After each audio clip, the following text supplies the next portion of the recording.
Assalamualaikum warahmatullahi wabarakatuh. Kami dari kelompok 5 mata kuliah dasar ilmu tanah dengan dosen pembimbing Ibu Dr. Fretty Dwi R. SPMIL. Pada video kali ini kami akan membawakan materi mengenai bahan organik. Pernah nggak sih kalian mikir apa yang bikin tanah itu sehat dan subur?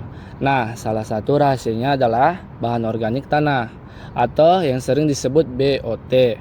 Tanah yang sehat itu bukan cuma soal pasir atau liat, tapi juga soal bahan organik ini yang sering kali kita abaikan. Di video ini, kita bakal bahas dari pengertian sifat manfaat sampai cara aplikasinya dalam kehidupan sehari-hari. Yuk, simak bareng-bareng biar kita bisa lebih bijak dalam merawat tanah dan lingkungan kita. Sebelum kita lanjut ke pembahasan, kenalin aku Ramadhani, program studi agroteknologi Fakultas Pertanian angkatan tahun 2025. Di sini dengan rekan saya. Aku Ahmad Mudofar dari program studi agroteknologi Fakultas Pertanian angkatan tahun 2025. Aku Afrizal Farhan Nasubian dari Prodi Agroteknologi Fakultas Pertanian angkatan tahun 2025. Aku Sifania Susanti, program studi agroteknologi Fakultas Pertanian angkatan tahun 2025.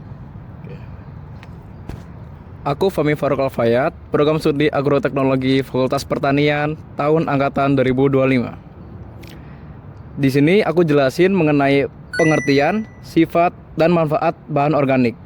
Nah, kalau kita bicara soal tanah yang sehat, salah satu hal paling penting yang sering luput dari perhatian adalah bahan organik tanah atau yang biasa disingkat BOT. Aku pengen jelasin dulu, apa sih itu bahan organik? Jadi, bahan organik itu sebenarnya semua sisa dari makhluk hidup, kayak tumbuhan, hewan, atau bahkan manusia, yang udah lapuk entah secara alami atau dibantu oleh manusia sendiri. Contohnya, kayak pupuk kandang, kompos, sisa tanaman, atau humus. Nah, sifat-sifat fisiknya itu bikin tanah jadi lebih baik banget. Tanah yang ideal itu komposisinya sekitar 45% partikel mineral, 5% bahan organik, 25% air, dan 25% udara. Meski presentasinya cuma 2-10%, peran BOT ini super vital buat ekosistem tanah. Pertama, bahan organik bisa bikin struktur tanah lebih gembur. Misalnya, kalau tanahnya pasir, bahan ini bisa ngebantu ngumpal-ngumpal partikelnya bisa nggak lepasan.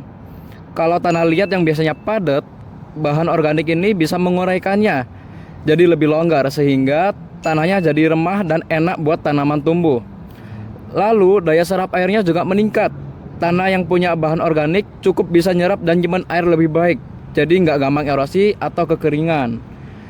Areasi atau pertukaran udara di tanah juga lebih lancar karena pori-porinya lebih baik, yang penting banget buat akar tanaman dan mikroorganisme di dalam tanah. Manfaatnya buat tanaman, dengan tanah yang strukturnya bagus, akar bisa tumbuh leluasa, nyerap huru hara dan air lebih optimal. Akibatnya, tanaman jadi sehat dan produktif. Pokoknya bahan organik ini kayak teman baik buat tanah dan tanaman. Prinsip dasarnya kalau kita pakai pupuk organik itu seperti kita memberi makan tanah dan mikroorganisme di dalamnya. Bukan cuma tanaman saja. Pupuk kimia kan lebih ke memberi makan tanaman. Tapi tanpa BOT tanah bisa jadi kurang sehat dalam jangka panjang. Dan materi selanjutnya akan dibahas oleh rekan saya.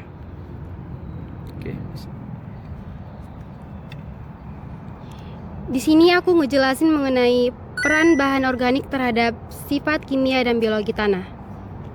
Bahan organik juga punya peran besar di sifat kimia dan biologi tanah. Dari segi kimia, bahan ini kayak bank nutrisi lengkap.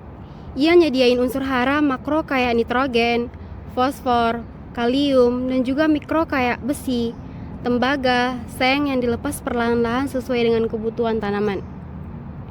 Selain itu, bahan organik nambahin kapasitas pertukaran kation atau KPK. Jadi tanah bisa nahan dan nyediain hara lebih baik, nggak gampang tercuci hujan atau irigasi. Ini bikin pemupukan lebih efisien, bahkan Bahan ini bisa netralin racun kayak ngikat logam berat atau senyawa berbahaya biar nggak keganggu tanaman. Nah, peran BOT dalam kesuburan tanah ini dari segi biologi, BOT jadi sumber energi dan karbon buat organisme tanah, yang akhirnya bikin mikroorganisme dekomposer seperti bakteri dan fungsi air makin aktif. Plus, BOT juga hasilkan zat perangsang tumbuh seperti auksin dan vitamin. Materi akan dilanjutkan oleh rekan saya. Di sini saya mau jelaskan peran organisme tanah yang tak boleh diabaikan. Aktivitas biologis di tanah itu sebagian besar, sekitar 80% sampai 100%, ditangani oleh jamur dan bakteri. Dan ini kebanyakan terjadi di lapisan atas tanah. Organisme ini punya peran kunci, yaitu sebagai dekomposer yang mengurai sisa organik jadi humus dan nutrisi siap pakai tanaman, sebagai reaksi kimia yang bantu ubah material organik jadi nitrat bentuk hidrogen yang tanaman butuhkan, sebagai pengurang polutan yang jadi filter alami buat zat kimia berlebih seperti sisa pupuk atau pestisida, perbaiki struktur tanah lewat cacing dan mikroorganisme yang bikin pori-pori sehingga sirkulasi udara dan kegemburan tanah makin baik.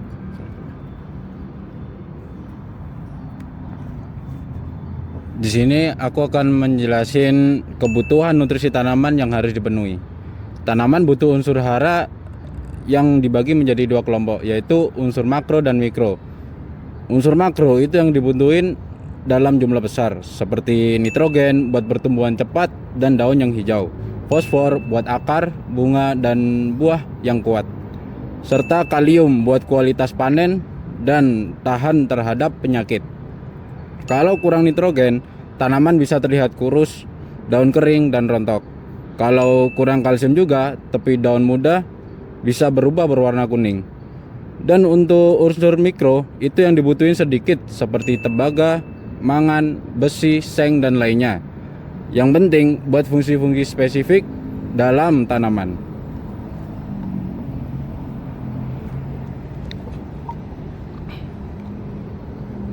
Di sini aku akan menjelaskan mengenai aplikasi praktis buat pupuk organik cair atau yang sering disebut juga POC dan pengelolaan BOT untuk masa depan.